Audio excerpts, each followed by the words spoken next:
was happening at the time of James I or something, and I thought that miracle plays went back to biblical times, so I think I'll throw that one out, which sort of leaves me with Antony and his Red Indian astrologers. I like the idea of all the beautiful beads and things and foretelling the future. Yes, I think definitely Antony. Yes. True or bluff, Antony? I'm sorry, but...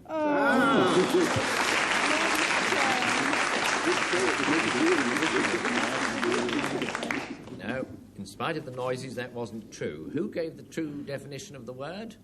Because it has to be the hammer-beaked Ethiopian woodpecker. Making way right now.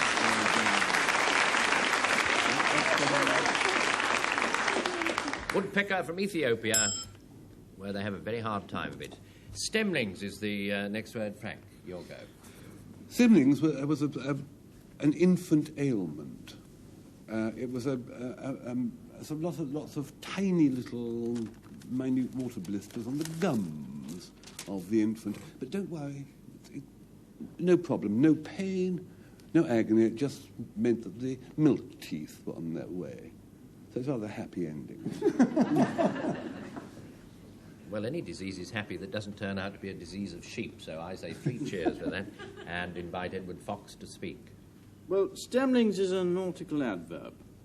It's an adverb like astern or abaft or that sort of thing. And it means of a ship that the bow's going forwards, and is mostly used in the phrase to run stemlings, so that very likely Captain Hornblower would have shouted from the quarterdeck, hang on to your seatbelts, we are going to run stemlings into those French frigates. Yes. He certainly might. Got to say something. Beryl. Completely different. Of course, stemlings is the froth that forms on the milk as it's squirted from the cow into a milk pail. But this is the interesting thing, because up to, well, the last century, people believed that if you could skim the foam from the top of the milk without the bubbles breaking, bursting, and pop it straight onto your face, it improved the texture of the skin. That's what it is. It's very nourishing froth on milk you rub into yourself, and it's a nautical term meaning head-on, and it's a disease of sheep, or rather, I should say, of infants. Patrick, disease of infants. Edward Fox's nautical knowledge is somewhat limited to the front end and the back end, and the bit that goes in the middle. Middling. I think you barely even heard of the sea, Edward. And consequently, we can get rid of stemlings, I think, for the moment. If you're not too long, we might get another word in. I think it's probably this awful gum thing of... Oh, no, wait, I'm not ready yet. That's what it is. The stuff on the top of the milk were you getting at? No, the children's gums. Oh, yes, gums, yes, quite. Do stay awake, Robert. It's frightfully difficult sometimes. Is it? Oh, not again.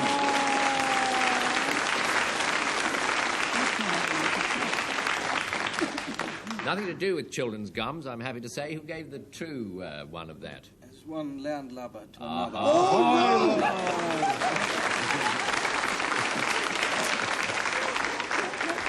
Well, he may not know much about it, but he does know what stemlings means, and it means going straight forward if you're in a boat or thereabouts. Now, 5-2, and we come to the word yissa, and it's Patrick. A yissa is a Cornish word for cobweb. Now, cobwebs are the same all over Great Britain, indeed all over the world. But in Cornwall in the old days, they used to call them yissas, perhaps which I blow them off your face. Now, the authority for the use of the word yissa was a 17th century monk called Philemon. And he wrote an awful load of nonsense called the Homilies of Philemon. And at one moment he wrote, just a second, let me remember it, you have capered over the oracles of truth and are embrangled in the yessa of falsehood. It was very interesting, which is fortunate because you've got no time now. Antony Hopkins, very briefly. Very quickly. 10th commandment. Thou shalt not covet thy neighbour's wife, nor his ox, nor his ass, nor his etc. In short, a yissa is he who covets, or he who longs for, or even he who lusts after that which is not his. About 3 words, Pauline, my dear. A yissa is what we would call a witch cake, a concoction of unspeakable things. Thank you. It's Paddy's cobweb. Frank. Oh, they... Yes, Paddy's cobweb. True enough, Patrick. That wise old monk from among you, what he was at.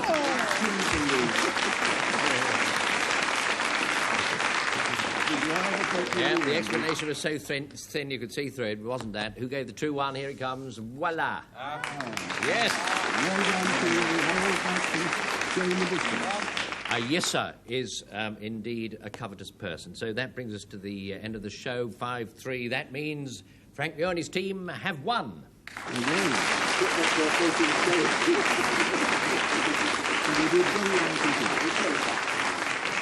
I can promise you a few more duds from the Oxford English Dictionary next week. I'm sure I can. Till then, goodbye from Edward Fox,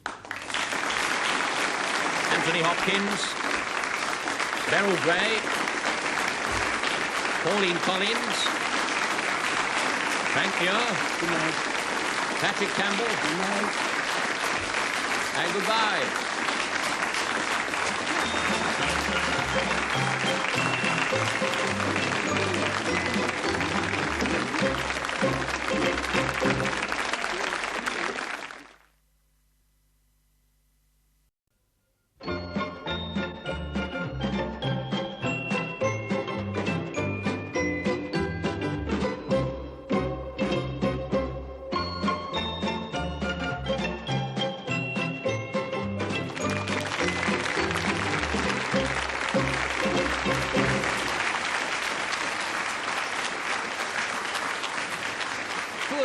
Good evening. Let me welcome you to the television version of the mock auction featuring Patrick Campbell. Good evening, all.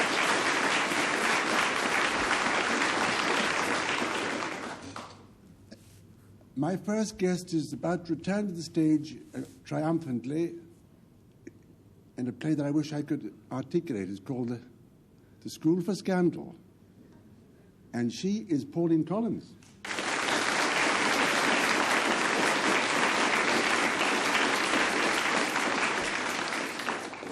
And my other guest is the multimillionaires, the Arab sheikhs, Liberace. Mr. Music himself, Antony Hopkins.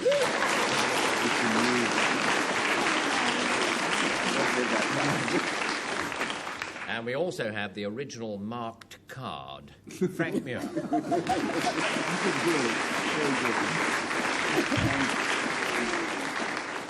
Back for the second week on my team, too. Poised on her points. On my right is ballerina and now artistic director of the London Festival Ballet, Beryl Gray.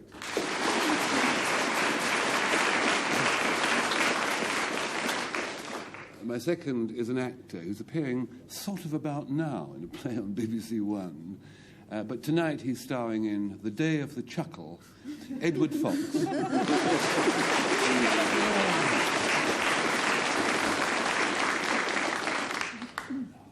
I'm sure it still works.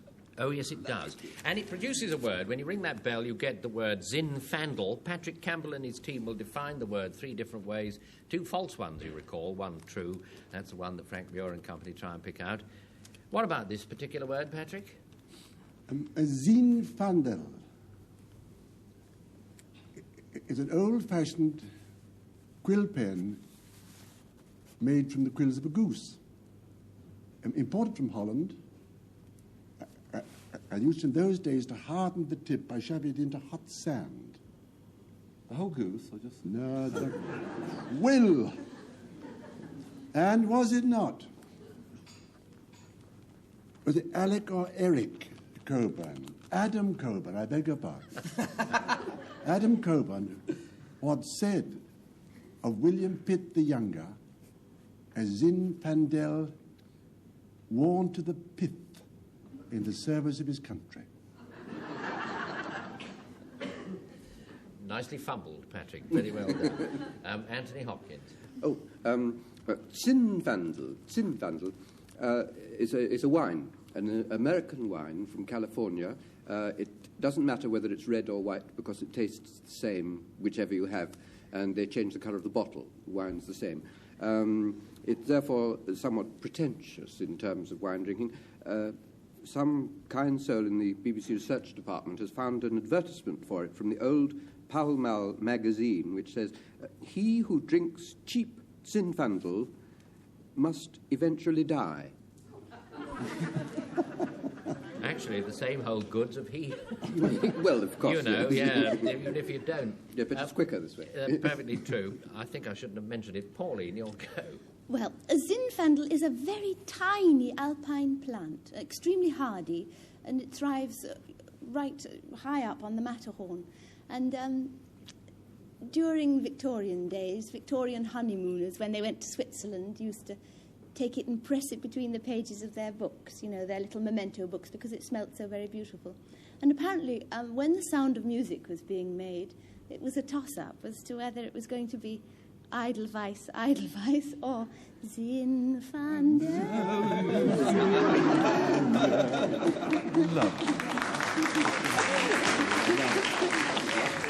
There's another audience that recognises true merit when it hears it. I like that, I like it. An alpine plant it is. It's a Californian wine and a quill pen, Frank. Well, it's not paddy, is it? I mean, it is not paddy, is it? Because well, I know the moment of reckoning will come, but quill pens were handmade. I mean, you didn't. There was no name for them. You just got a pen. I mean, there weren't proprietary pens until the steel pen. Mr. Gillott invented the steel pen. Californian wine, which is not red or white and just in different coloured bottles, sounds extremely dubious, and I don't care. Really, whether I'm wrong. Because because it's Pauline's was so lovely, the honeymoon couples pressing their Zinfandel. I don't care whether it's wrong. Put up your bluff, Pauline, but I must choose it. Was Tell us, Was Pauline. it the song that got you? No, because he interrupted and sang it himself.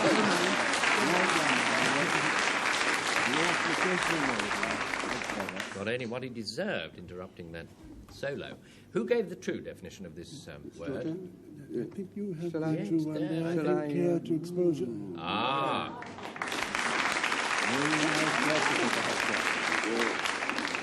Californian wine that makes you die. And we have another word called hoon, and Frank Muir will define it. Well, look, you're hanging around southern India in the 17th century, and Calicut or somewhere around there, I presume. And this chap, you see, gives you a gold coin. So you say, there are three chaps near you, and you say, "What's that?" And the Englishman says, "That, sir, is a pagoda." You see, but a Hindu will say, "No, that is a varaha." But the Mohammedan will say, No, that is a hoon. And if Robert Robinson was there, he'd say, "Well, which of you is telling the truth?" And they're all telling the truth, in fact. But it's a Southern Indian gold coin called by Mohammedans hoon in the 17th century, give or take a Thursday. Nicely dramatised that was. I enjoyed it. Edward Fox, your go. One does what one can. Well, hoon is a verb. It's a Middle Eastern verb, and its meaning is to load a camel.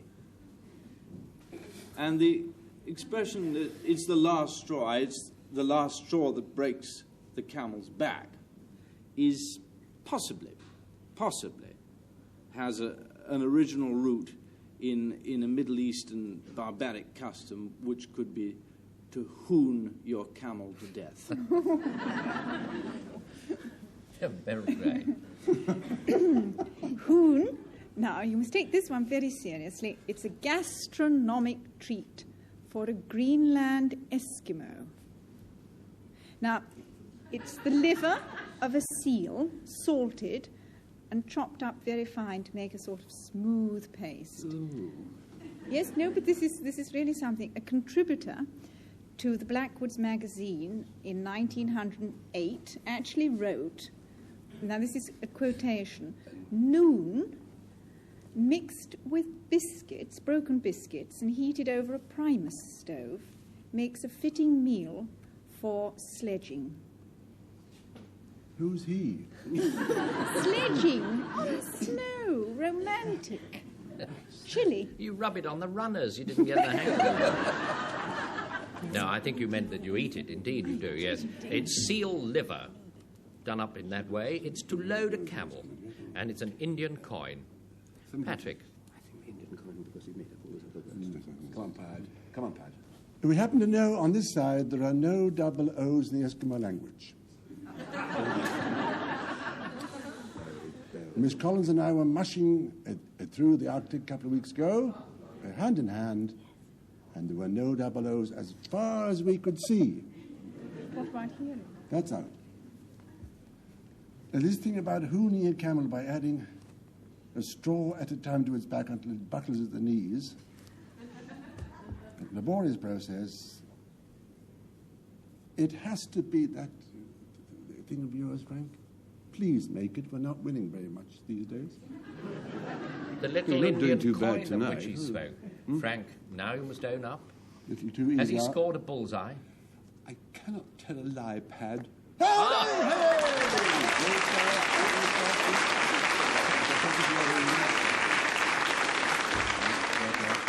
It's an Indian name for a coin. That's what a hoon is. And we have Mazagan, and it's Anthony Hopkins to define that word. In the course of my travels around the United Kingdom, I'm often given hospitality by kind folks who run music clubs. And not long ago, I was staying in the house of a dean. And unfortunately, I hadn't brought anything to read with me at night, but there was some bedside reading in the bedroom, including the Chronicles of St. Albans Abbey, which were originally printed in 1228 AD. You're staying with Dean Martin? No. And in this book, I found this fascinating word, which is the Matzagan, and is the name by which Noah's Ark was referred to in certain old religious manuscripts. And it's the nearest English approximation to the old Hebrew word for Noah's Ark, which was Matzagan with a H in the middle of it. Well then, now, Pauline, you must tell us something. Well, a mazagan is a curiously simple thing. In parts of the East, Persia in particular, many people are still semi-literate. And a mazagan is a simple, rudimentary counting board, which is used by Persian shopkeepers. And it's basically a square wooden tray with sand in it. And when they want to add something up, they just prod a Persian finger in the sand and add up the money. That's a good idea, isn't it? Yes. Patrick. Magazine, it's a domestic kind of bean, adapted from the beans that used to grow wild all over the arid plains of North Africa, around Morocco. You see, mile after mile, a magazine, they kind of see to themselves. It appeared in England thanks to the sagacity of British seamen who, in order to avoid scurvy, are little buckets filled with sand representing where the original growing surface to the magazine. But so little buckets with magazine. I think we've had enough. And when it came out the other end, you used to eat it. Heat it. Eat it, not heat it, eat it. And then use the sand for calculation. I finished, have you? Well, it's one of those calculators used by those simple people in Persian markets who can't really add up, don't know the price of anything. And it's a proper name, you know, the real original type name for Noah's Ark. And it's a kind of a bean. Edward Fox. Let's go down with all... Well, I don't think it's a bean because I think that limes are more to do with scurvy. I don't somehow believe that thing of the beans doing away with it. I think it was limes that... Yes, here. The Persian counting board doesn't fill me with confidence either. I think it's Noah's Ark. I Noah's think it's Ark. an old word for Noah's Ark. You're going to choose that, are you? It was Anthony Hopkins, wasn't it? Yep. Now, true or bluff? Yep. Sorry, Paddy. I did get the first one.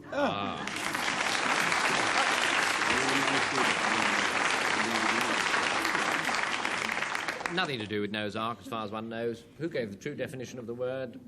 Not the bean. Very simple sailors coming back from North It's the Africa. bean. It's the Rowing bean. around.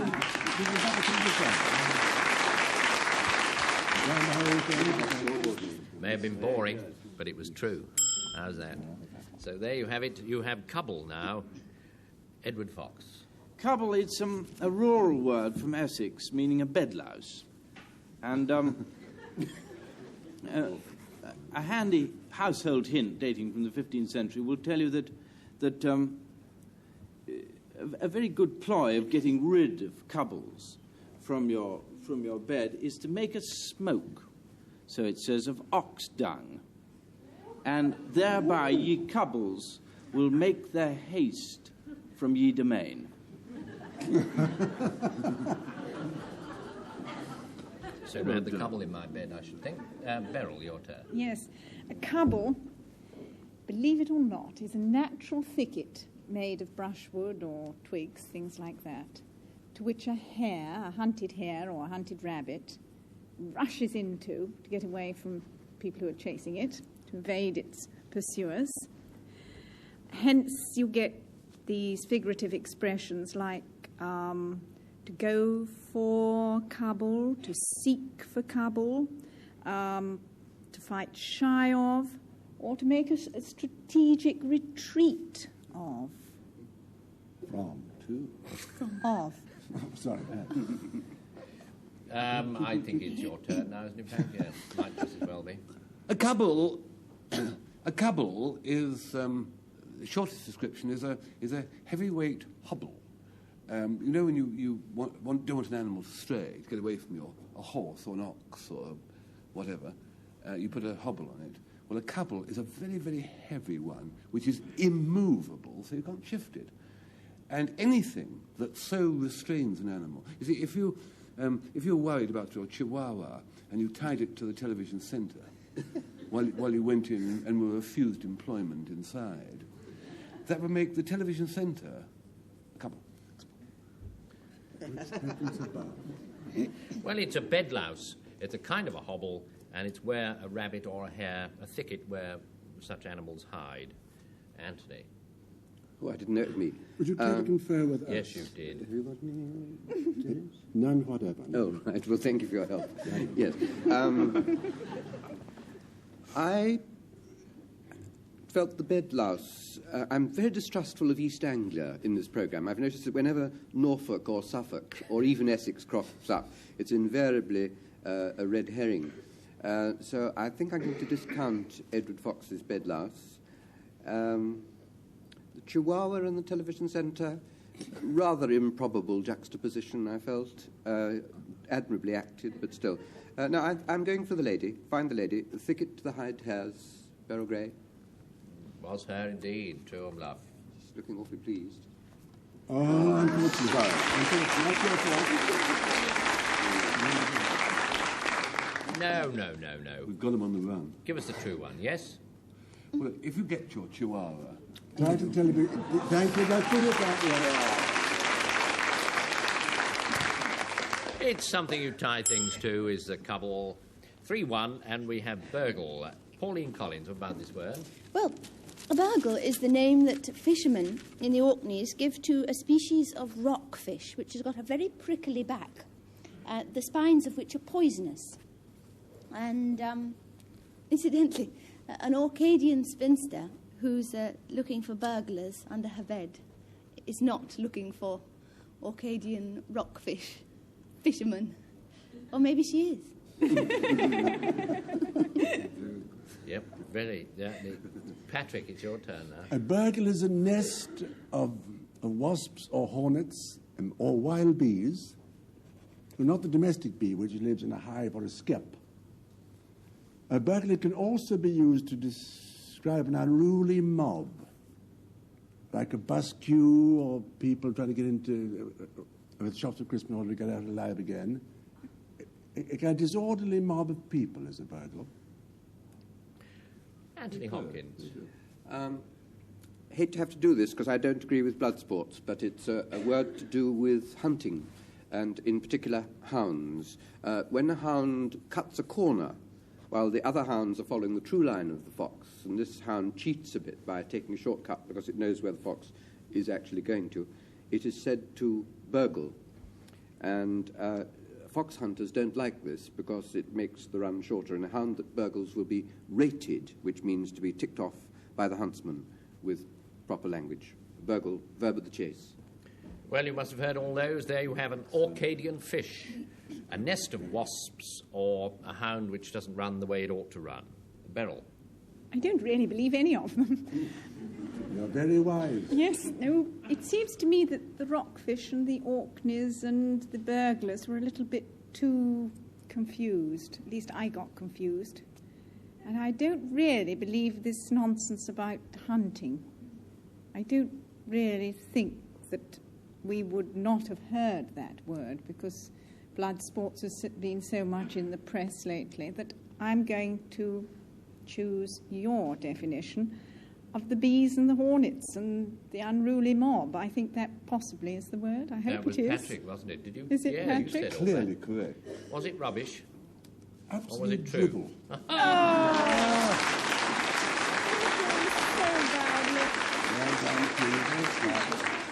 No unruly mob. Who gave the true definition of the word?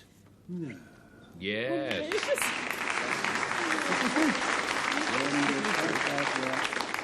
There you are. It's the fish. The fish. Nice time for another word. Bullfist. It being. The Beryl Grey. Yes.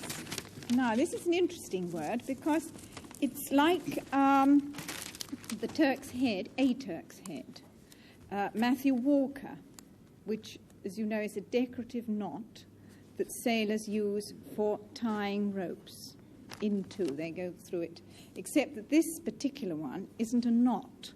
It's made up of one strand of rope and it's wound into a ball in a sort of crisscross fashion, so it looks a bit like a basket. It has a sort of basket work effect when it's completed. And this is what the sailors use, as I say, to hang their ropes through. As they go merrily about their work. Frank, your turn. Well, go to Suffolk and ask any old lad there what a bullfist is, and he'll touch his forelock. Or if he's bald, he'll find a friend and touch his. And he'll say, bullfist? I won't do the accent because it's only approximate. Oh, that is. It's, hope that's a promise. It's a sort of puffy, bulbous fungus which you dig out of the ground in East Anglia. If you've scythed your ankle off, for instance, and you apply it, and it staunches the blood. Splendid. Edward Fox? Now, Bullfits was a potent ale that was sold in the rough taverns during Shakespeare's day, and it was made from beer and the washings of brandy casks. And in parts of London, Bullfist became known as Darcy's Folly, presumably because a gentleman named Darcy behaved like an ass as a consequence of drinking it. Darcy's Folly. That's really very nice. It's a strong sort of ale, the comeuppance of one Darcy. It's a decorative knot, not really a knot, but a ball of, well, not string, but rope. Very nice to look at. And it's a fungus, very useful if you cut your foot off in East Anglia. Pauline Collins. Well, my captain and I My captain and I. It sounds like a duet. are at loggerheads, you see. In total discord. Our instincts draw us different ways. So Like what should we No, do? let ladies... I'll let go the my ladies way, and choose. I won't dilly-dally any further. I think it's the fungus. But what about the others? Do you like the sound of the others at all? They sound lovely, but I still think it's the fungus. Do you really mean you can't remember what the others were? Yes, I do. I remember No. that, yes, the knot, yes, and the drink, but I really think the fungus I'm is only the one. pulling a leg, plus the fact that I know we've got a certain amount of time to wear away. Oh, That's I why I see. said that. It was Frank who said about the We could fungus. reprise the song. Why not? Edelweiss. True or You bluff? should always listen to Paddy. Otherwise, it just is Ah! awful.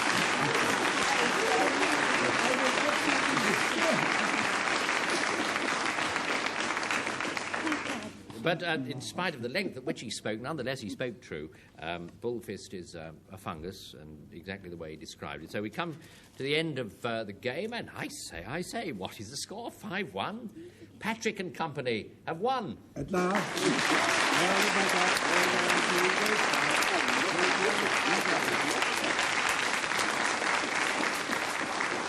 We shall be recycling some of the non-returnable words from the Oxford English Dictionary again next week. Till then, let us say goodbye, beginning with Antony Hopkins,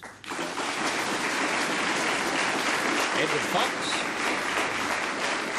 Pauline Collins, Beryl Gray, Patrick Campbell, Frank Tiarks,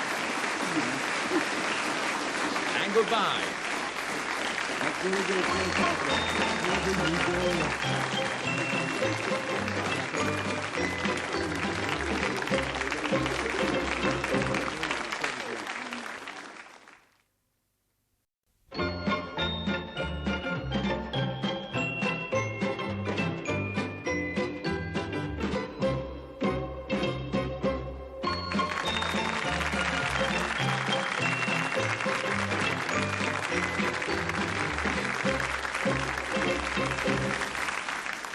Hello. Well, as you know, this is Call My Bluff, featuring the fifth ace himself, Frank Muir. Good evening. And my first guest is an utterly delightful actress. We've been trying to get her on this programme for years. And at last, here she is, Geraldine McEwan.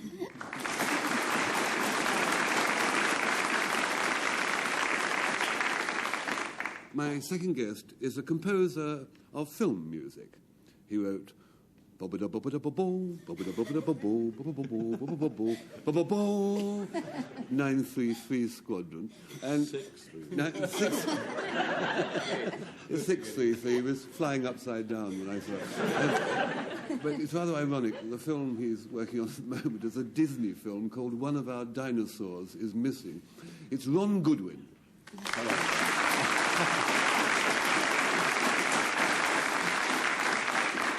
And the man as tall as the tales he tells, Patrick Campbell. Good evening.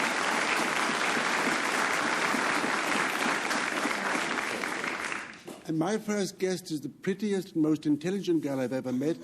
I only just met her. But she's just finished the series second time around. Miss Patricia Brake.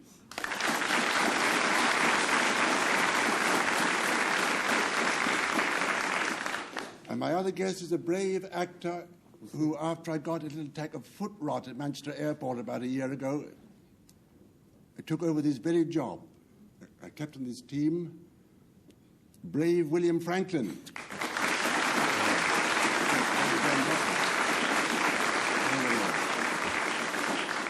Will the game live up to the introductions, I wonder? Let us bang the bell and get our first word, which is scoggin. Wonder if you remember, Frank Muir and his team defined this word 3 different ways. 2 of those definitions are false ones. One is true, that's what old Patrick and company are going to try and lever out. So, the first word, scoggin. Frank? It's a kind of engineering thingamajig. Now consider, you're in 1740, and they're just starting to build steam engines, and the piston goes zunk, and then it stays there. Then up stands one bold mechanic, his voice as bold as brass, and says, why don't you put a little thingamajig so that when the piston reaches the end, it topples it over, so that the steam goes in the other end and drives the piston back. And then the little thingamajig does the other. And they said, what an excellent idea, and we'll call it a scoggin. He said, oh, don't, he said. That was his name. I don't know. Don't know. It's conjectural, that one. Ron Goodwin. Well, a scoggin was an item of footwear which was used before Wellington invented his boot. And it was a piece of canvas that was strapped around the leg just above the shoe to prevent spattered mud from entering the actual shoe. That was a scoggin. Another jolly little definition, yes. Geraldine McEwan, your turn. A scoggin is actually a particular variety of toffee. It was made by the late Mr. Scoggin of Bridge Street, Dublin. And it has a particularly delicious flavour. The reason for this delicious flavour is that Mr. Scoggin put into this toffee, amongst the other usual ingredients, barley sugar. Quite delicious. Lovely. Well, there you are. It's sort of it's Dublin toffee. It's part of a steam engine, and it's a waterproof spat. Patrick. I used to know Barney Scoggin up Bud Bridge, but he made whiskey in the bath.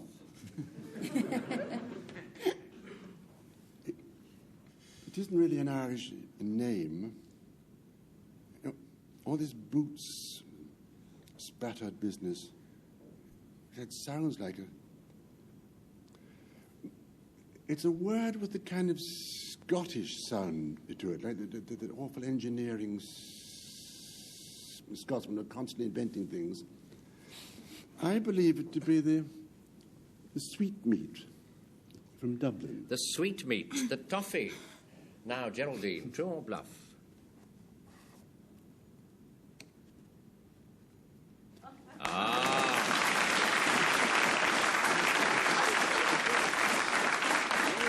That's shocking, Patty. You're caught on your home ground, God help us. But I knew it was him all along. Wait and see who gave the true one.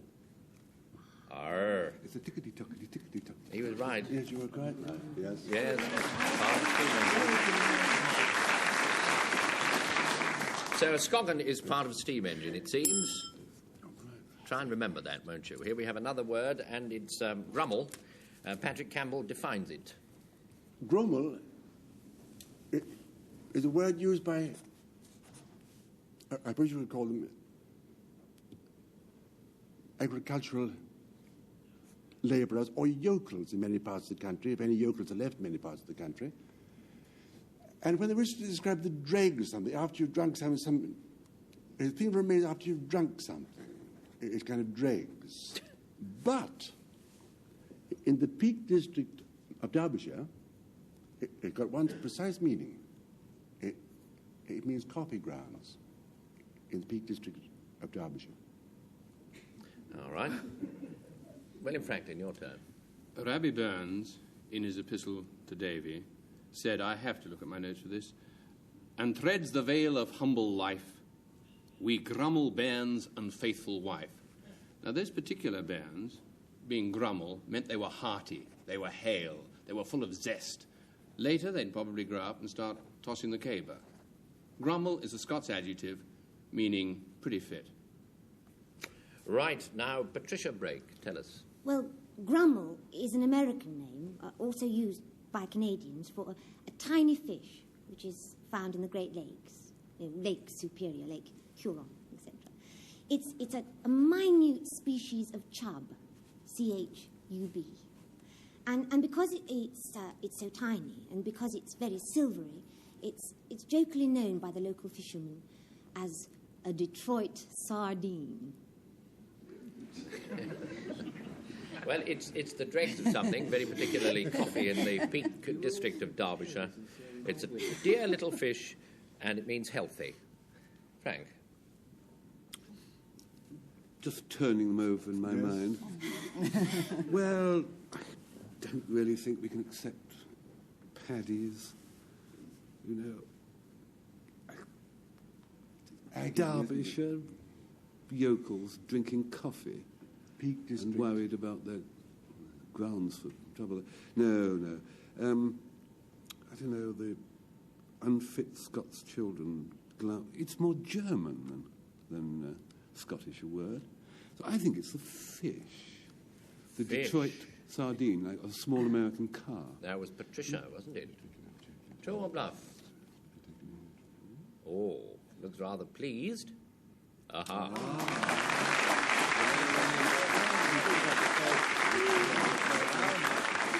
Nothing whatever to do with the fish. Let us learn the true definition. Goes all over the Peak District of Derbyshire. They're knee deep in it. Grummel certainly means what's left behind in some sort of a glass, dregs, that kind of thing. Condiddle, Ron Goodwin. Well, condiddle is a Cornish verb. It goes, I condiddle, thou condiddlest. And I think he's condiddly me lover. And it really means the same thing as the modern slang term to nick, or to steal away with surreptitiously, or to be in unlawful possession of. Condiddle, Cornish origin. Right, so now Geraldine. Well, condiddle is a Victorian colloquialism for being in a state of personal confusion, to be doubtful or in a dilemma. And, in fact, that is the true definition of the word condiddle. And it is in the nature of the game that I am afraid you are going to be left in a state of condiddle. Already? As to whether I'm bluffing you or not. Neat as you please, that. Now, Frank. Yes. A condiddle is a piece of machinery. It's it's a different one. It's a piece of machinery used in the wool industry. A condiddle receives slivers of wool from the carding machine, which sort of teases out the threads. And the condiddle delivers this rather sort of twisted, tighter thread called slubbings. Condiddle. So it's the state of being in doubt. It's to steal something, and it's a sort of a wool machine. Well, it's not a machine made of wool, you understand, but a machine that does what he said to the wool. So, William. Yes, there seems to be there's some doubt here. The Cornish rhyming slang to condiddle or fiddle goes with to half-hinch to pinch. It's interesting enough, actually, that it could very possibly be that. You've had one piece of machinery, which I think might be enough for one evening. I think they're called something else. I went to a place in Mumps where they have one of those things. And the colloquialism, it's very apt for this particular moment. I think we've got to toss a coin and take the edge, haven't we, really? Don't toss a coin. I'm going to go for your Cornish verb, actually. Right. Yeah. That was Ron Goodwin, wasn't it? Yeah. Now, you did the accent splendidly. Was it true, I wonder? I'm very sorry that I didn't condiddle, I must say. Well done.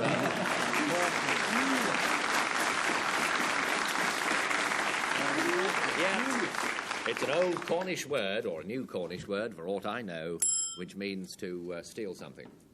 And the next word is chorus, or chorus, I don't know. Bill Franklyn. Chorus is a tilt yard. Now, you might be missing some very interesting information there, because when I ask questions... A tilt yard. Now, do you know what happens in a tilt yard? People, either on horseback or on foot, they joust each other. The last and probably best-known chorus in England was 22 square chains in area. It is an arena. And it was in the now extinct Nonsuch Palace near Ewell in Surrey. I think that's probably enough for you to digest this evening. Okay? Yes. Yes. Patricia Brake. Well, chorus is a poetical, whimsical name for the northwest wind. And especially for the northwest wind when it blows with gale force, which is usually in the autumn. The ground with piercing chorus sears is a quotation from I don't know what, which comes to mind to illustrate its poetical usage. Chorus. Yes, we're right. There's a quotation as well. Thick on the ground tonight. Patrick? Chorus was the name given up to the year 1788 to what many people thought was a muscle in the inner ear. But in 1788, an Italian anatomist called Laurenti, having chopped up an ear, I found everyone had got it all wrong, and demonstrated to distinguished college of surgeons in the city of Padua that it wasn't a muscle at all, it was a bit of cartilage. It is now known as the pinna, P-I-N-N-A. So, it's a non-existent muscle in the inner ear. It's the a poetical way of speaking of the northwest wind, and it's a tilt yard. Ron Goodwin. Well, I always thought the chorus was the bit that came after the verse in a popular song. You know, obviously that's important. And I always spelt it that way too, I must say. Tilt yard, doesn't seem very likely to me, actually. That sounds like a very made-up explanation, that one, I think. And Patrick, you see, changed the pronunciation, which I think was another piece of subterfuge. He was just trying to convince us that he knew more than we did. Oh, he's wicked. He does it all the time. I do. No stopping him. So I'm going to go for Patricia's explanation, the northwest wind, particularly when it's blowing fiercest. Ah, now, let's see. Is it true or bluff? How is she looking? You're on a winner.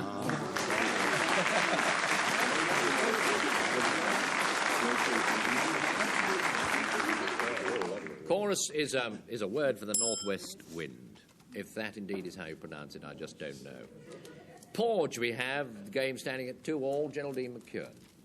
Well, porge is a newly made wine that has been boiled to a syrup. In fact, it's sometimes known as cockled wine. And obviously this doesn't increase its gastronomic pleasures. But it is, in fact, an ancient panacea for sore throats. Very effective. Porge. So, Frank, now. Porge is an action which is usually superintended by a rabbi, not Rabbi Burns. It's in the Jewish ritual. To porge is to clean a slaughtered animal by cleaning and removing its sinews. Now, if you'd like to have a bash at it, the procedure is described fairly fully in the 32nd chapter of Genesis. Do you have it there with you? He is. I wrote it. I think it's now Ron Goodwin's turn. Well, actually, this should be pronounced porg. And it's a form of native flute, actually. At least that's what the dictionaries say. But in point of fact, it's not really a form of flute because it has reeds. And, of course, we all know that a flute doesn't have a reed. It's a long, thin tube, bamboo, with dried reeds inside it, which produce a pleasant thrumming sound when blown through. So it's the drawing out of animal sinews in pursuit of a rite. It's a syrup boiled out of wine, and it's a kind of a flute. Patricia. Yes. I don't think it's the flute, because somehow, being a musician, I think it's a very clever definition for you to have. I don't quite believe that. It was there to confuse me. And I think Frank's was one of those clever definitions that makes you think it might be, because it might be pork and porge. And I think that's one of those confusing ones to put us off the scent. I don't think I believe that one either. So I think it's probably the cockled wine. I hope it is. So do we all. Cockled wine, which Well, is we're on very tenterhooks good on for the throat. the very edges of our seat. Tell us, true or bluff? I'm afraid. Was it the syrup? Lies again.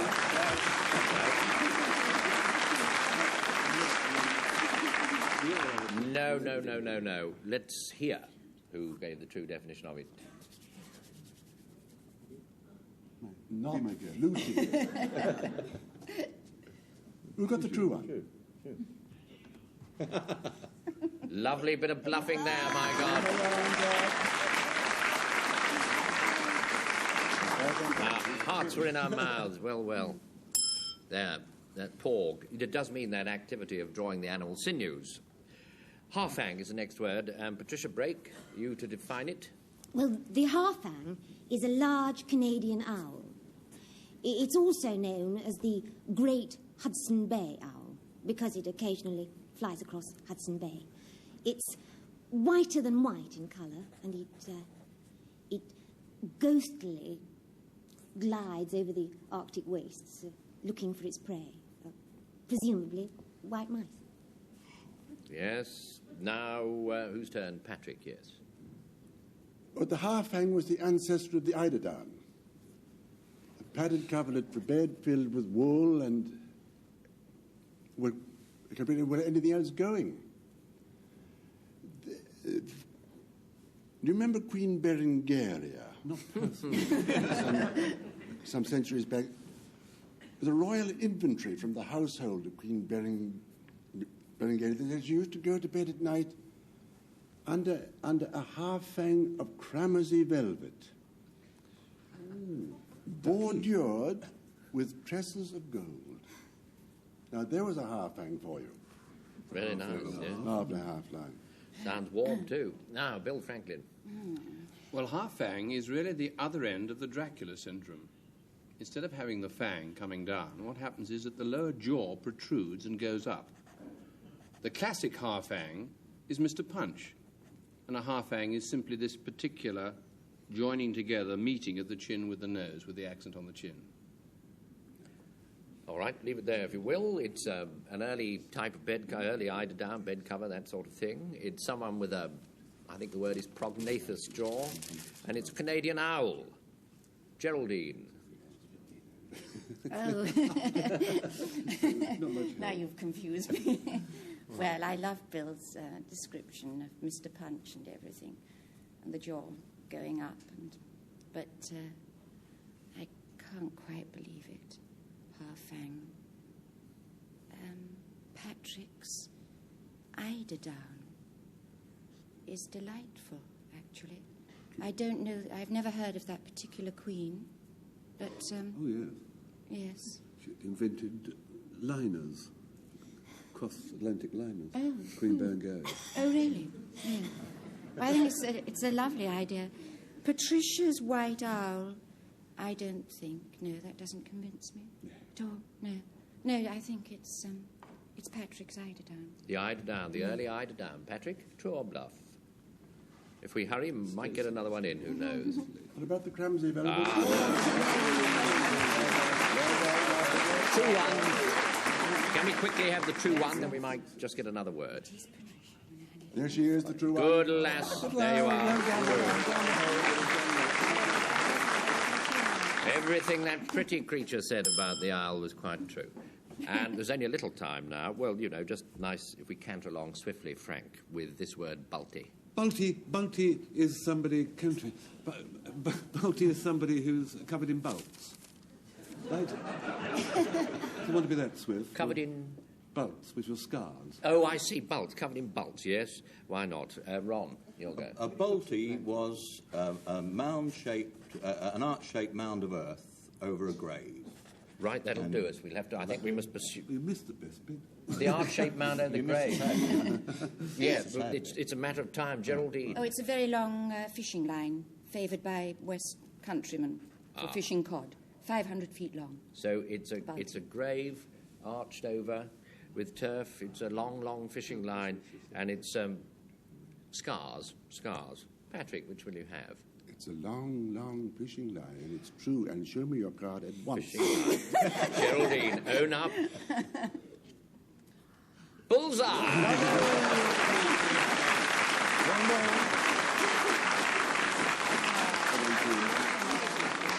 The long fisher. You didn't know the answer to that, did you? No. Well, not really. No. Honest of him. Declare if you know it. Yeah. That'll be the It's day. not on. Well, there, we come quite pleasantly to the end of our little game. The score standing at 4-3. Patrick Campbell and company have won.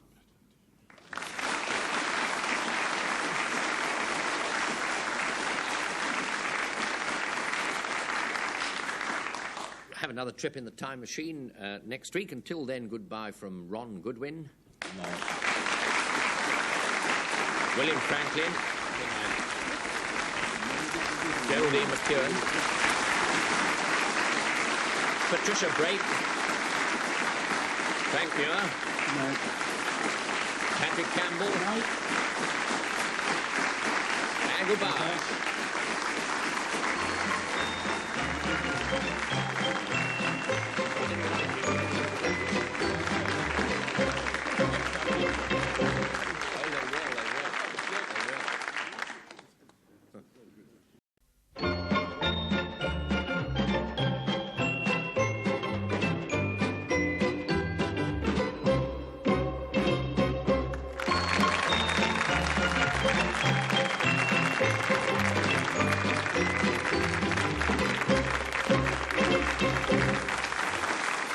Hello, allow me to welcome you once more to television's version of Blind Man's Buff, featuring Patrick Campbell.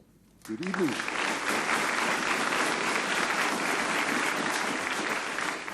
And once again, having won the last little lot, we proceed now to a further victory with the help of lovely Patricia Brake.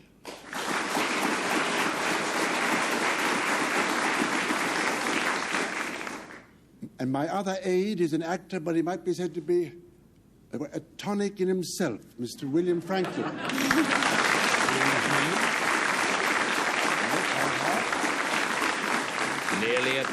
Nearly a joke, Patrick. And now, the man with the loveliest legs in show business, Frank Muir.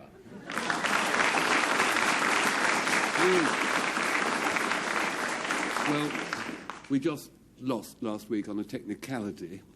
Paddy's team got more marks. But I'm delighted to welcome back the delicious, very funny and highly talented Geraldine McEwan.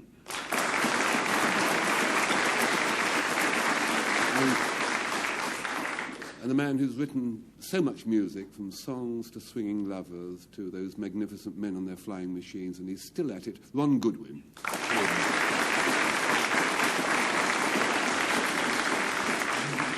You know how this game is played. That happens first. Then we get a word, cocky side, or cocky seed. It looks rather foreign to me, or thereabouts. Patrick is going to define, and his team are going to define this word 3 different ways. 2 false ones, 1 true one. That's the one Frank and Co. will try and pick out. What about cocky seed or cocky side, Patrick? Well, cocky seed. It was a word used by the early Victorian upper crust to describe the ailment of whooping cough. It was very prevalent at the time, and the lower classes caught it as well. I want to distinguish between the upper crust and the lower classes. With the upper crust called it cocky seed, which comes, of course, from the French version of cock-a-doodle-doo. Leave that to Frank, Patrick. Leave that to Frank. Really. Whose turn next? Yes, William. Cocky side is one of the side family. Homicide, genocide, all the words that suggest killing. Now, cocky side suggests a corpse in the kitchen. If you had a particularly bad cocky Saint-Jacques, you would commit cocky-side. You would kill the cook. It's killing the cook, right. Patricia Brake. Cockicide was a Victorian lady's pastime, like gros point, petit point, crocheting, antimacassars, bearing children. It was it was the arrangement of small coloured shells into an attractive design, like a mosaic. And the shells were usually imported from the beaches of Brittany. So it's the desperate business of slaughtering the cook. Mind you, it's been known to happen. And it's a posh term for whooping cough, and it's the practice of arranging shells. Frank Muir. Be with you in a moment. Yes, right. Well, there's that extremely elongated bit about the whooping cough and the class war in Victorian times, and cock-a-doodle-doo. Yes, yes. Bit desperate, was it? No. Bit desperate. It's all in there, Frank, lad, all in there. We shall see. And the cockle shells by the seaside, hence cocky side, was a little bit... It must be killing the cook. Killing the cook, yes. Now, that was good old Bill Franklyn, wasn't it? True or bluff? Sounded very odd. Was I that sincere? Yes. Ah.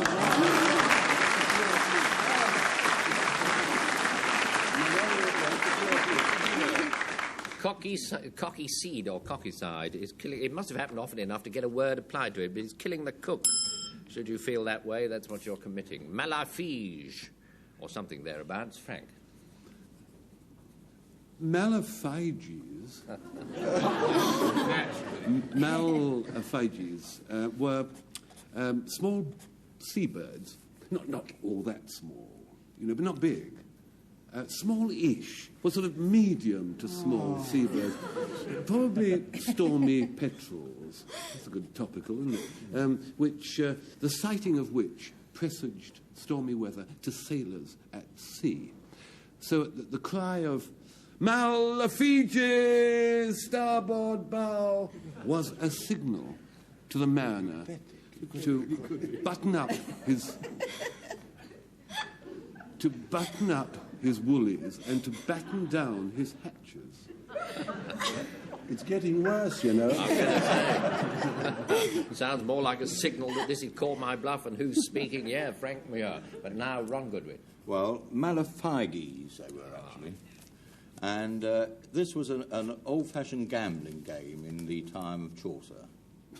And it was also, it's believed to have been a form of dominoes, in fact, played on small pieces of wood on which little dots had been burned with a red-hot poker. Malefices. Well, there you are. That's all there is to that. Geraldine McEwan. Well, the Malefices, so pronounced, is actually a family physician's name for the fanciful appetite. If you have a craving for offbeat food, as is the case when you're pregnant. In fact, an expectant mother who craves for, out-of-season gooseberries or cockles, coal, would in fact be known to have the Malefices. Yeah. Well, it's a gambling game, round about the time of Chaucer. It's odd appetites, which Geraldine spoke, and it's a certain sort of seabird of ill omen. Patrick. Less than a quarter of an hour, right? It's too long a word to describe a simple game of dominoes.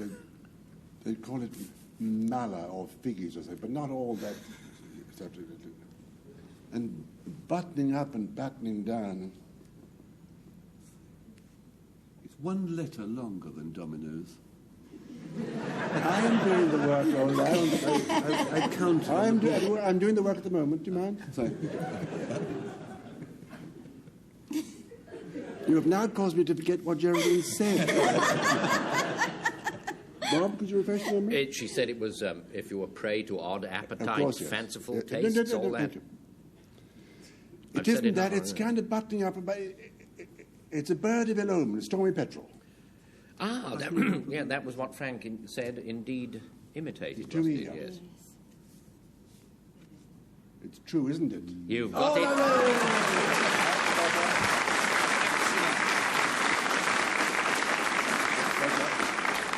In spite of the acting, it was true. It's a bird that presages a storm. Now we have this word Lucy, and it's William Franklyn to define it. Lucy is a scoffing remark. The original Lucian, from which the name Lucy came, was in fact our old friend, we all know, the Greek scriptwriter. And he used to write very satirical, rather edgy, slightly waspish pieces. And as a result of that, anybody who made slightly waspish remarks or wrote waspish pieces was called a Lucy. In Latin. I said Greek, didn't I? Greek scriptwriter. You've got them on the run there, Bill. There's no doubt about that. I've got myself on the run. It's Patricia Break now.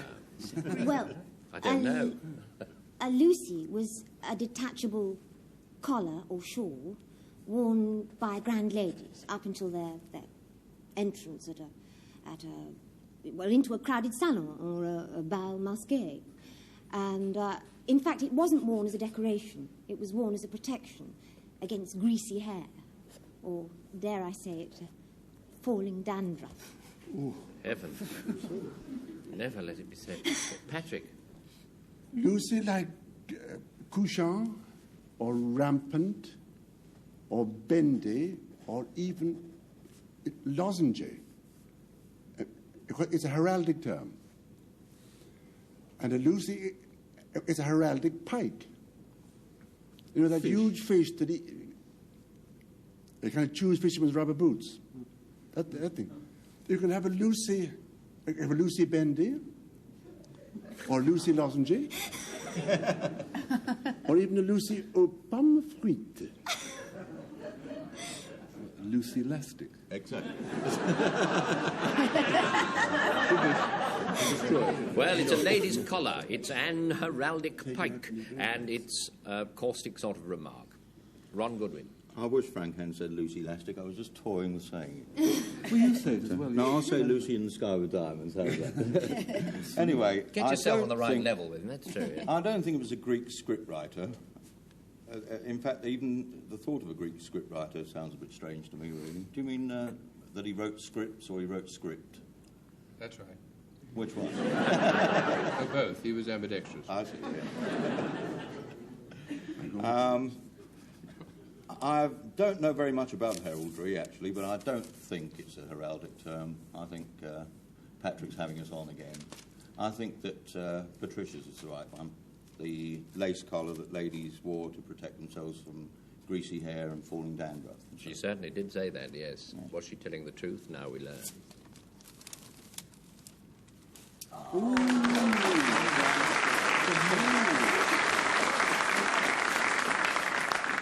I wonder who gave the true definition. Because it's a lozenge Lucy, isn't it? Where is it? Wait. Come along. Bluffing up to the last minute.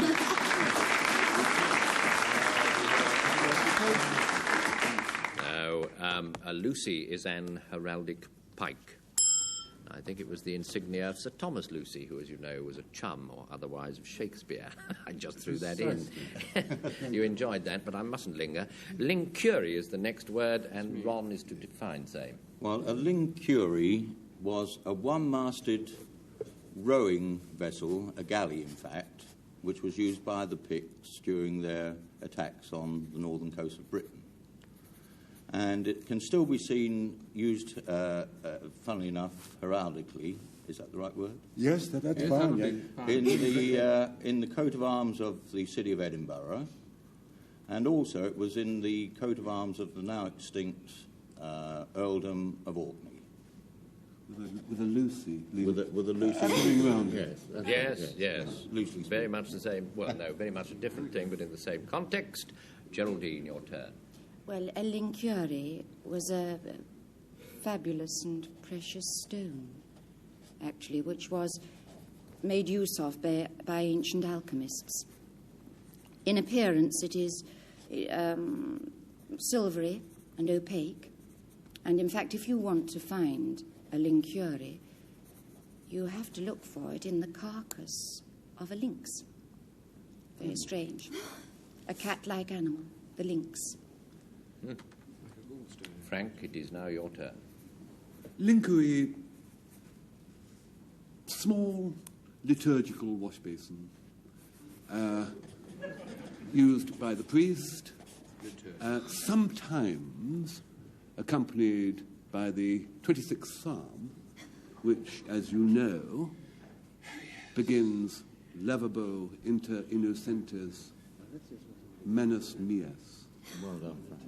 Not a soul was left. Say it again for once. What? Say it again for once. Lavabo inter innocentes menos mias. Yes, you didn't get... I mean, the audience may have listened, but look at that lot. But still you can't. Look at them. Do you want it again? Rather write the music. Next time, Frank, juggle with 3 oranges. I assure you get... Well, it's a heraldic, yet another heraldic device, I think so. That sort of thing. An alchemist's stone obtained from the... they've already made up their minds. They're not listening. From a lynx, and it's a priest's wash basin. Bill? Well, the idea of this lynx's gallstone is so fascinating. I mean, it's been But you didn't listen to it, yeah. No, we did listen to it in great detail. It's sort of overtaken all the others. The liturgical wash basin. No reason to believe it or disbelieve it. Just straightforward, isn't it, really? The one-masted rowing vessel doesn't have any of the ingredients in the word. You know what the knowledge I have of different languages. I'm going to go for the lynx's gallstone because it's such an imaginative idea. Really? Yeah. The lynx's gallstone. Well, with Geraldine, you did say something there about... The faces I've lost. True or bluff? It's true!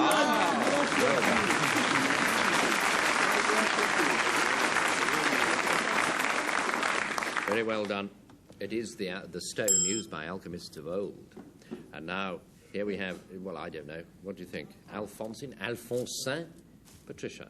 Put us out of our agony. Well, an alfonsin is a large evergreen which is cultivated in the southern states of America and in Mexico for a very good reason, because the gum secreted from it, which, after it's been specially treated and flavoured with peppermint, goes into a great many Americans' mouths as chewing gum.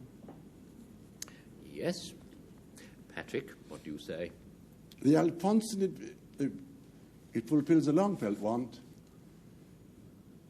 It's a mechanical device for extracting bullets from the human body. You've got got a fairly solid base made of lead, and from this base there protrude three prongs of metal of a kind of resilient nature.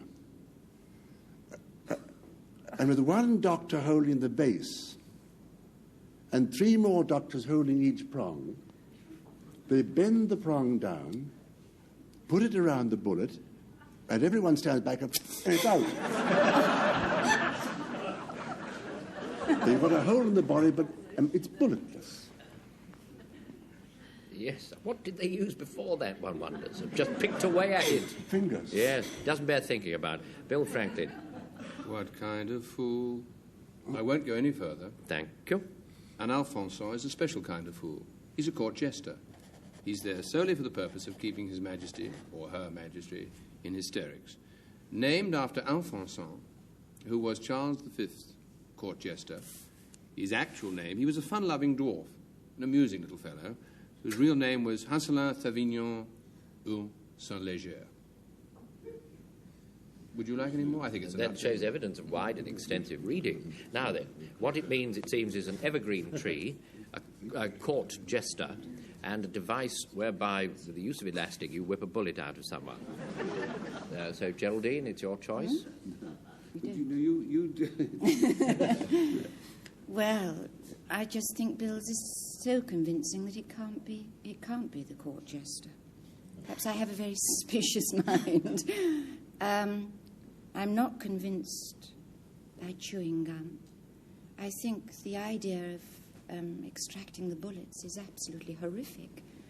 But I've got an awful feeling that it's true. Golly, and I think it's Patrick. Well, he said it, didn't he? Now it's his turn to own up. I've got an absolutely awful feeling that you're right.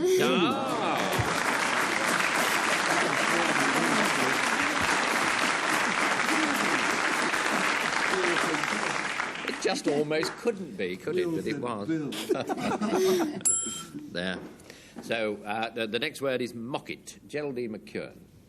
A mocket is rather like a handkerchief, square piece of linen, which you put on the breast of a child and use it as a kind of bib. And, in fact, as would be evident, the messier, the manner of the midget's mastication, the muckier, the mocket. Could we have that again? Not of this money. No, Frank, it's your turn. Pile in, lad. It's a kind of bent quill. I shot an arrow in the air. It fell to earth, I knew not where.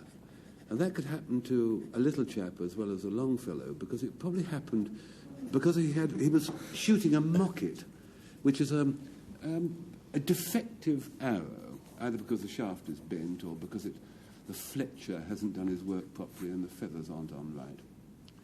It's just that, really. Right. Nothing I can add to that. No, well, it's clear enough. Ron Goodwin. Well, a mocket is someone or something at whom the finger of fun is poked. In other words, a laughing stock.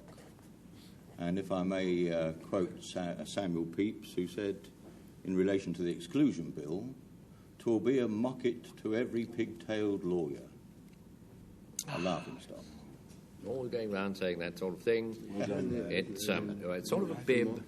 It's a bent arrow, one that doesn't go right, and it's something that is derided or someone derided. Patricia. We should see them in Well, we're in slight disagreement here. Complete discord, if the truth were known. I would love it to be the bib for the child because, you know, a handkerchief for a pocket and a mocket and muck on the... It sounds kind of right, but maybe it sounds too right. A mucky handkerchief for a pocket. I know nothing about arrows, and My poker face. I know, and you didn't help at all. And you said it so sincerely that I don't believe it can be true. I think that maybe, as it sounds rather Dickensian, that mocket is it's Ron's definition, I think. Yeah. Well, he I did have a say it feeling- was I Pepys hope I'm rather right, than because Dickens, I but would I like don't it to suppose be. no one's going to quarrel about that. Ron, you did say it. Was that true or bluff then? Well, unfortunately, Ah.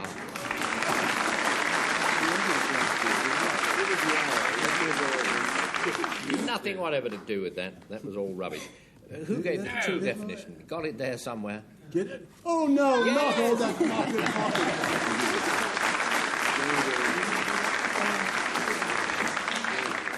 Yeah, it's a bib. It's a bib, is that? And now we come to castis. Our last word, comfortably, I think. Patrick. It's castiche. It got an area round about Naples. If you want to make some castiche, you take a load of grape juice. You know what grape juice is? Vaguely. You get the grapes, then you press that. And you allow that to ferment, but only once. And then you take a whole load of almonds, but I'm trying to get as good as I can. But as sweet as I can. You squeeze out the sweet almond juice and you put into the kind of grape juice. And on the second fermentation, you've got castiche. Lovely. Tastes good too, I bet. Bill Franklyn. Castis is a descendant of the Portuguese settlers who settled in the East Indies. The East Indies, as you probably know, in this particular area, refers to the west coast of India, Goa. The interesting thing about the castis, of which there are plenty left, is that they look totally European, but they are as dark as molasses. Patricia. Castis is a bridal coffer. Coffer, not a coffin. It's a large chest, and it's often very richly carved, and it's made specially to hold a bride's trousseau. Anything from her wedding dress to a rolling pin. Great. So it's a bridal coffer. It's kind of a liqueur distilled from grapes at great length, and it's inhabitants of the East Indies. Frank, what do you think you'll have? I'm not having Paddy's load of old rubbish about the almonds and the wine and the first pressings and whatnot. And I think Beryl's is a non-goer too, about this molasses-shaped tribe. So it must be Patricia's big chest. Big chest. You are shocking, really. True or bluff? Ah, you got your cover.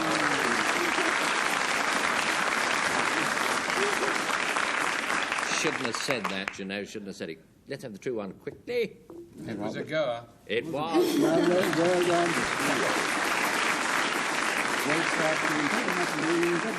Castis, or pronounce it as you will, is certainly an inhabitant of that neck of the woods in the East Indies. 3-4-4-3. And let me see who's won. I've got to turn round. I'd quite forgotten. Patrick Campbell's team. Yes, yes.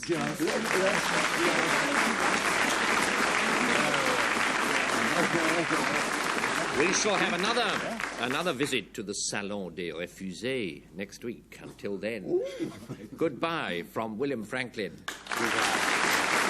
Ron Goodwin, Patricia Drake, Geraldine McEwan, Patrick Campbell, Frank Muir, and goodbye.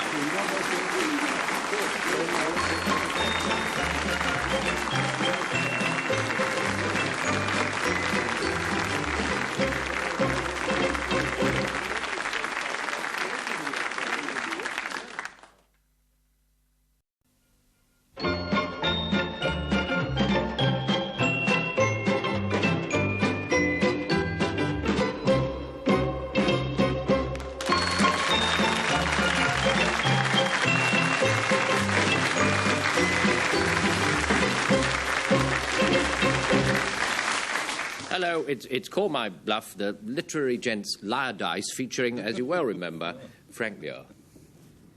Good evening. Thank you. The guests on the winning team here tonight are both very busy people. We've managed to grab them in between engagements, as they say. And my first has just finished making a film in Greece, and she's now going on a tour of Finland. Here is that absolutely superb cabaret artist, Nina.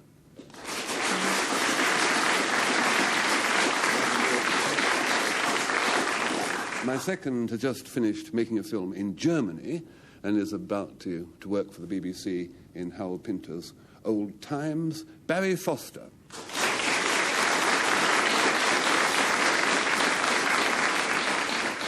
And Baron Munchausen himself, Patrick Campbell. Good evening.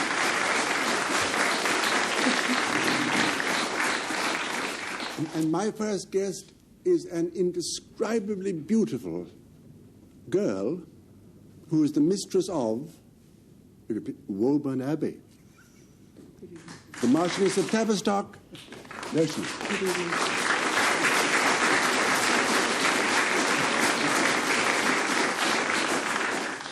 And the other one is a soldier, an officer and a gentleman. He marched all the way here at the head of Dad's army, Arthur Lowe.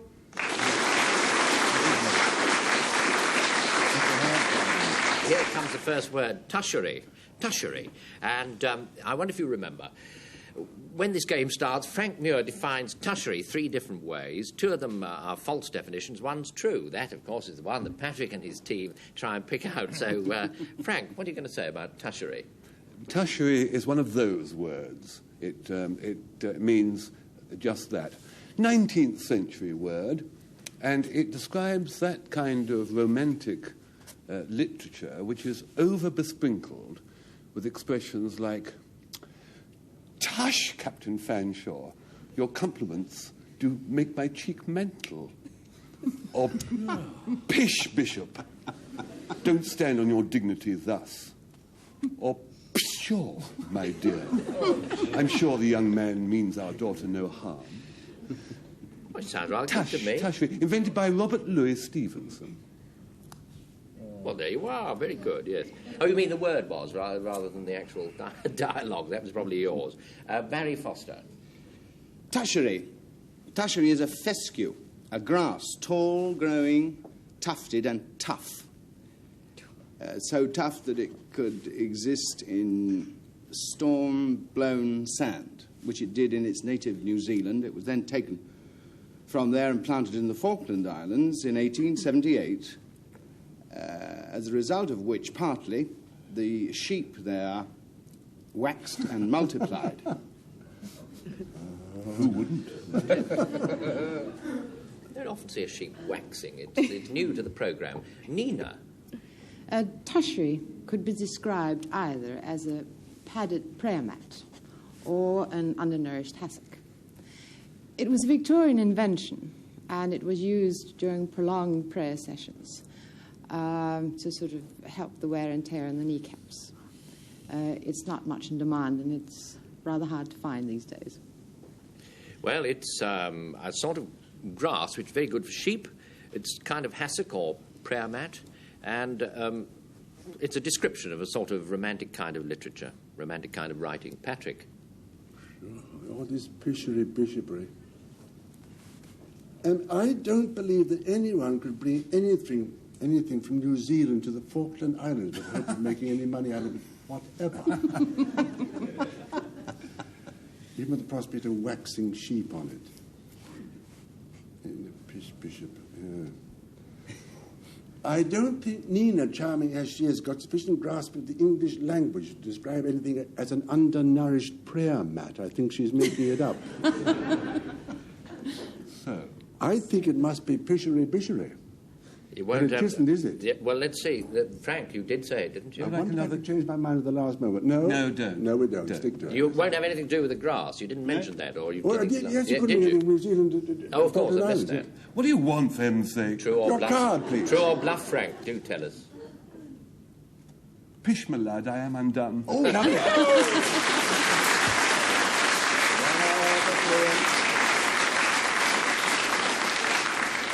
Tushery means exactly what it says. Tushery, pish and tush, all that kind of thing. And tacket. The tacket was a byproduct of a tallow chandler's establishment. And before we had electric light, even before the power cuts, we had no electric light at all. You take your chandler, he's chandling tallow, and when he got some tallow left over, little blobs of it, after he chandled his tallow, he used to colour these with kind of ink, red and green and blue, and sell them to children, a kind of early form of plasticine for modern little creatures with. Oh, how lovely. Arthur. Tacket. This is very, very simple. Disarmingly so. Tacket is exactly what you'd imagine it would be. A small tack. Tack. Undersized nail. And you'd find these on the underside of a North Country labourer's boot. And in the days when the Lancashire streets were cobbled, you could always hear the labourers going to work in the morning. You know, tack. Tacket. Yes, well, pretty colourful. Henrietta Tavistock, what do you say? A tacket is a line of lobster pots tied together with twine or string so that when the fisherman wants to bring them in, all he has to do is go to the boy that is holding up the tacket line and pull it, and all the lobster pots come together. That's clever. Yeah, I'm going to say you'd need something like that, whatever it was called, wouldn't you, really? It's a line of lobster pots pulled like that. It's a small tack, little kind of... tacks are small, but this is smaller. And it's little blobs of tallow left over and foisted on children. Frank? Tish, me lad, it's not chandling bits of wax. Chandle means to sell. Doesn't mean to push it about. So it can't be right. As in corn chandler, you don't chandle it by moulding it. Tacks in nails in boots aren't called tacks. They're called sprigs or nails. Or in my day, they used to be called Blakeys. Those things went clippity-cloppity, clink-clank on. It's very nice to mix with the informed. Therefore, it must be that superb bit of pulling in the lobster pots. Ah, yes, Henrietta, you were speaking there. Did you tell us the truth, or were you giving us an old tease? We shall know. No.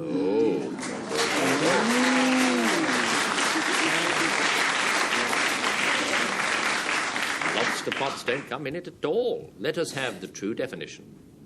Oh. Ah. Honest Arthur.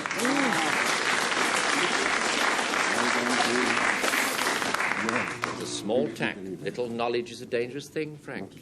That's not original, but it's true. Not even true. It's a little learning. Oh, really? Oh, thank you again. Like we have now shelter. Shelter. Barry Foster. A shelter is a fable, a Welsh fable, of course. It's a sort of water sprite that haunted the Welsh lakes and rivers, and it was easily recognisable because it was hung about. It was absolutely festooned with little seashells, which made a darling little tinkling sound as it went about its tiny business. Nina? Yes. Shelter is the cryptic jargon of tinkers, so as to make their language, which they communicated with, obviously, incomprehensible to non-tinkers. I don't know much about it since it's secret, but I do know that there was an exchange of initial consonants, rather sort of in the manner of Spoonerisms. Oh, yes. That's it, is it? Right? That's it. Probably enough, you never know. Frank? I was caught at my water. It's a shelter. Shelter is a ramshackle, if you'll believe this, is a ramshackled carriage used around Bengal. John Masters, Bugles and the Tiger, says, and I quote, it's a clumsy-looking article more than faintly resembling an old Weymouth bathing machine. A shelter. Shelter. Well, they say that it is a kind of tinker's argot. It's a kind of Welsh water sprite, and it's a hackney carriage, not very distinguished from Bombay. Arthur? Well, I don't know, Nina. You see, tinkers are usually gypsies, and that doesn't seem like a gypsy word to me, shelter. And nor do I think it's Franks, because that again I don't think is a Hindu word. I'm going to go for these shell-laden water sprites, Barry's. That was Barry, wasn't it? Yes, he did say it. Are you going to tell us? Well, you'll have to. True or bluff? Slowly. He has no choice. He must tell. The agony. Wrong. Get the agony. That's enough. Right. Don't bother to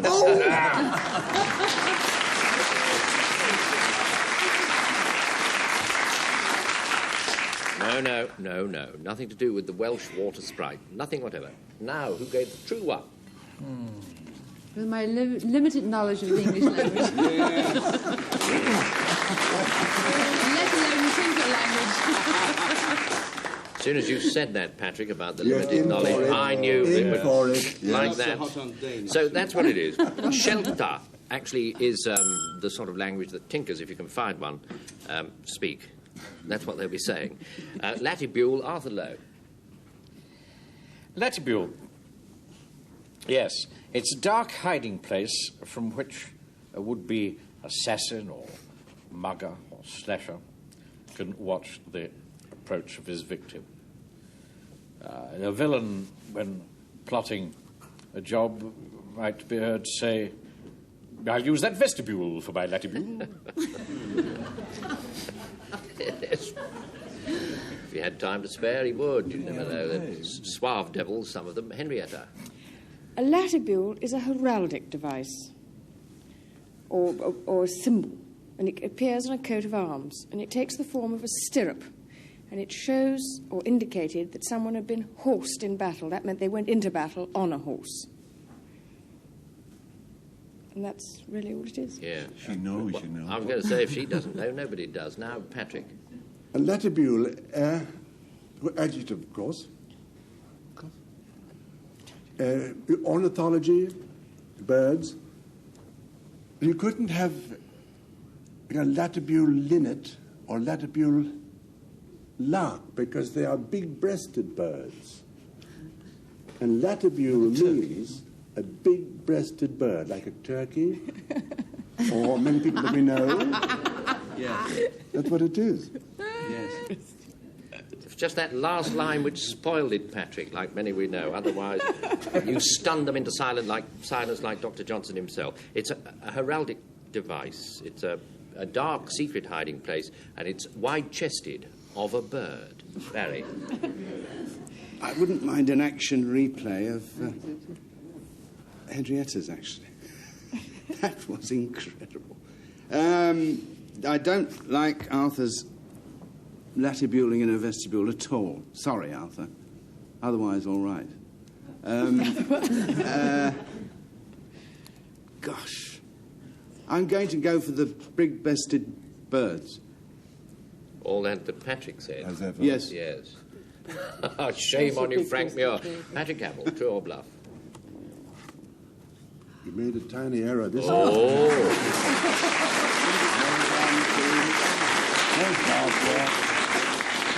That won't do. It was all those rotten jokes that made you go wrong. Let's just see the true definition, shall we? It'll come up in a minute. I'm convinced of it. Dear. The captain marrying himself in person. There you are. There you are. In the latibule. Yes, in the latibule. It is, in fact, a dark and secret hiding place. We're all wrong this side of the table. So. Oh, well, there you are. There you have it. Lat is latibule. Next, you have Selim. I suppose that's the way you pronounce it, Nina.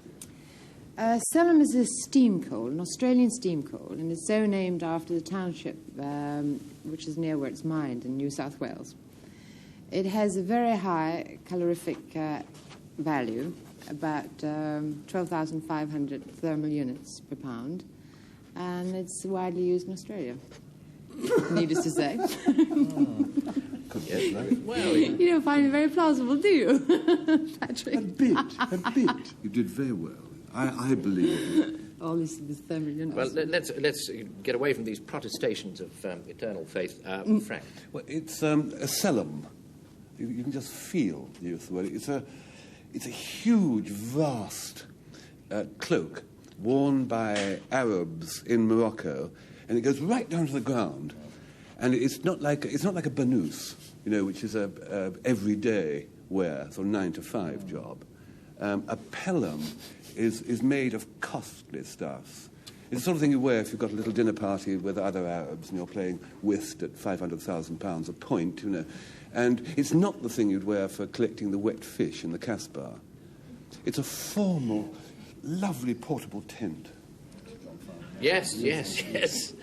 Now, Barry Foster. A Selim is hangman, is